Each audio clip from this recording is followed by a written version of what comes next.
Continuing on with anatomy, we're going to do the circulation of blood chapter, which is chapter 15, starting on page 402 in your anatomy book. So we talked about the structure of the heart, and then we talked about the composition of what's in our blood.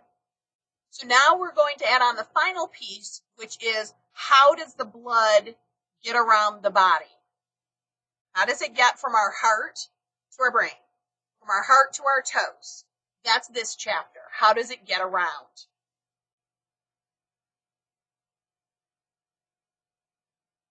First of all, let's talk about arteries and veins. Arteries, when we did the blood chapter or the heart chapter, I talked about how the arteries, we have little ones and we have big ones. And the more blood that needs to flow through that part of the body, the bigger it's going to be. So as the blood leaves the heart, all the blood, every drop of blood coming out of the heart goes into the aorta. So the aorta is the largest artery in the body. But then as it splits out to different parts of our body, some goes to the top of the body, some goes to the arms, some goes to the other arm, some goes to the legs, it splits out. And those arteries can get smaller because not as much blood is going through them.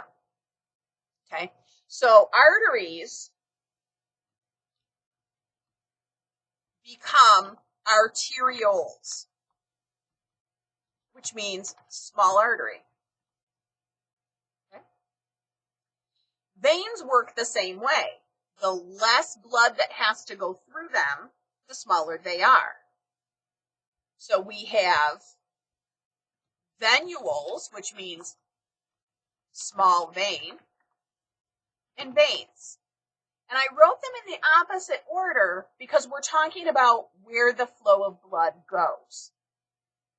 You can't go, okay, if you're jumping back, I already gave you the definition that the artery carries blood away from the heart.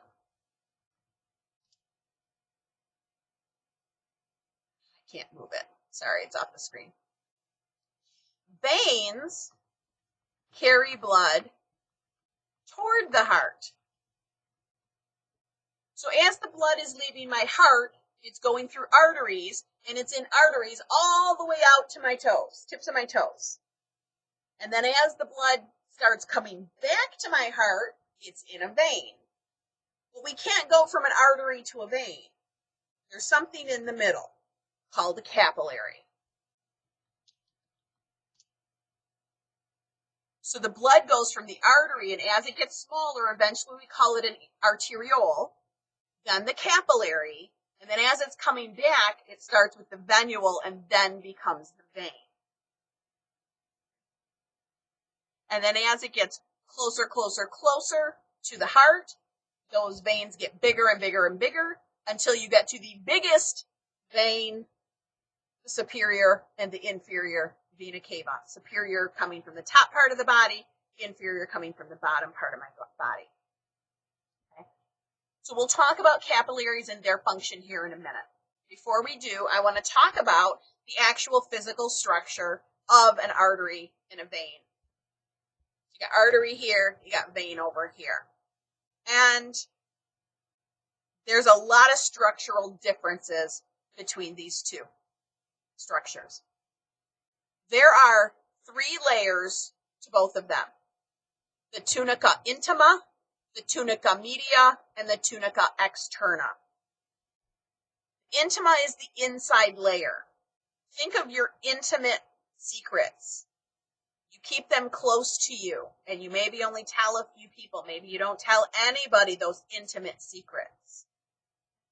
The tunica media is middle, and the tunica externa is the external or the outside. So going from the inside to the outside with that middle layer. Okay? That part is the same between the two. However, that middle layer is going to be thicker in an artery and thinner in a vein. That middle layer is the muscle. And the artery's job is to move the blood out of the heart. And that takes a lot of muscle to do that. So the arteries that are moving the blood out need more muscle. The veins just kind of bring it back, and it tends to not need as much muscle to bring it back. The external is thinner in an artery and thicker in a vein.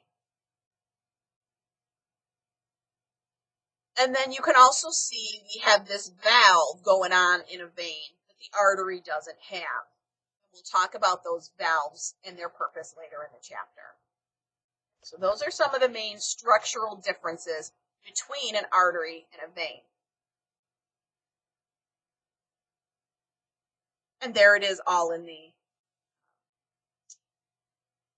text of what I just said. Oh, there's one part I didn't say. That smooth muscle in that middle layer is controlled by the autonomic nervous system. Autonomic nervous system, I think of automatic, meaning you and I cannot control it. You and I cannot say to that muscle, move. You can say to your finger muscle, move, and you can do this. Okay, that is controlled by you consciously. Your smooth muscle is not. It is controlled by your brain, and you cannot control it. Like, you can't say to your heart, pump. You don't say to your stomach, digest. It happens automatically. Those are all your autonomic nervous system, meaning that the muscle in your arteries and veins are out of your control consciously. It's in your brain's control.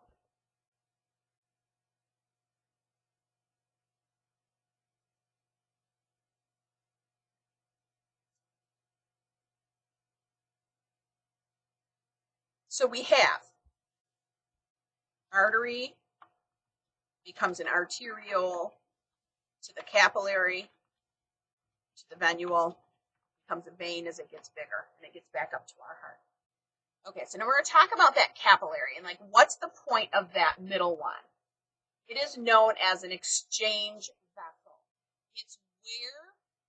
It's not only where the artery then becomes a vein, but that is where the cells actually take the oxygen out of the blood. So the artery has oxygen in it, normally, but not always. There's exceptions to that. And the venule, or the vein, as it's bringing it back to the heart, no longer has oxygen. So the capillary is where that change takes place. There's also sugar in your blood, which is our energy. So the glucose and the oxygen go into the cells to give it its energy. The cells have garbage, carbon dioxide, lactic acid, things like that. So the cells give its garbage to the capillary. So as the capillary gives it the good stuff, it takes the garbage away. And that's what's happening in that exchange vessel. This exchange, good to bad.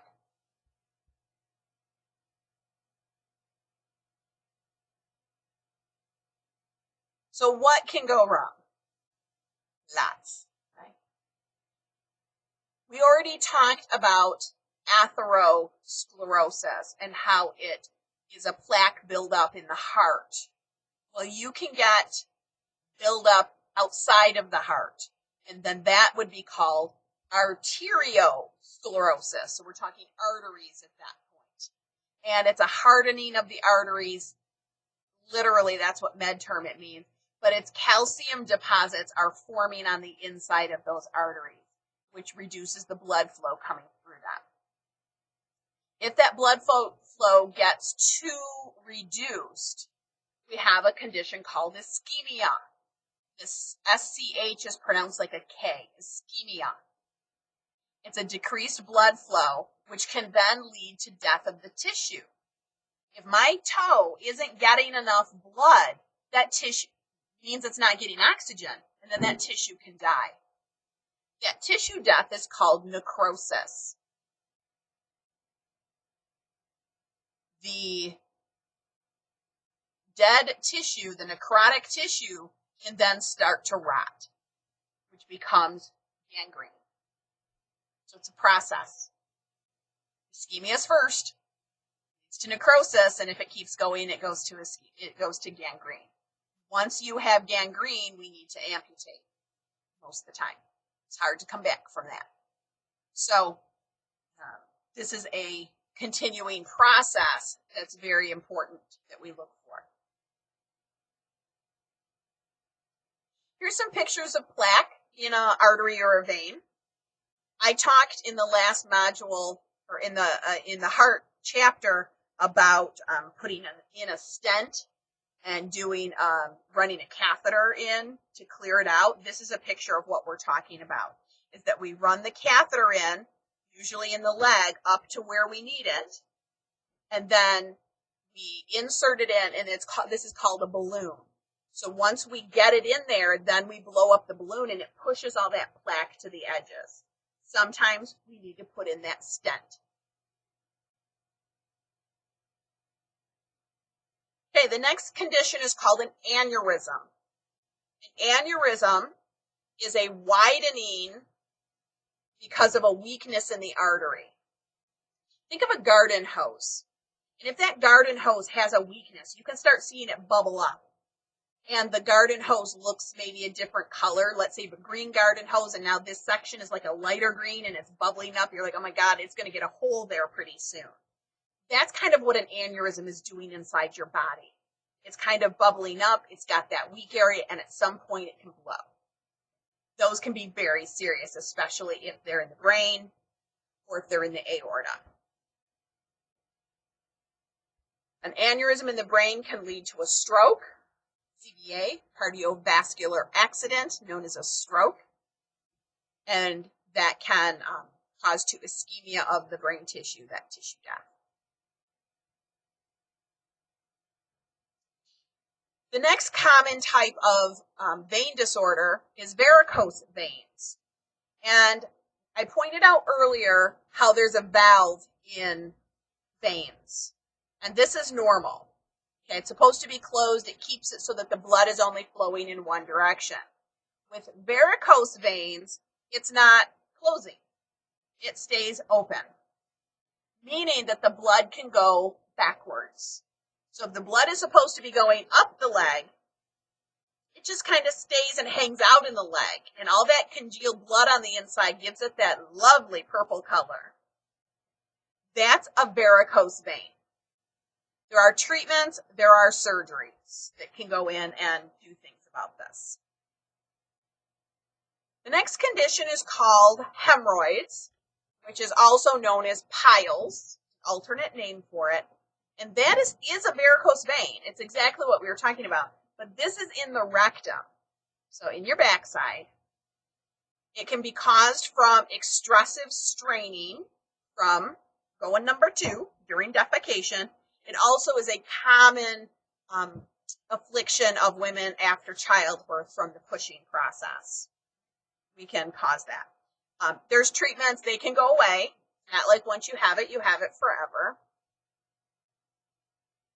Phlebitis is inflammation of a vein.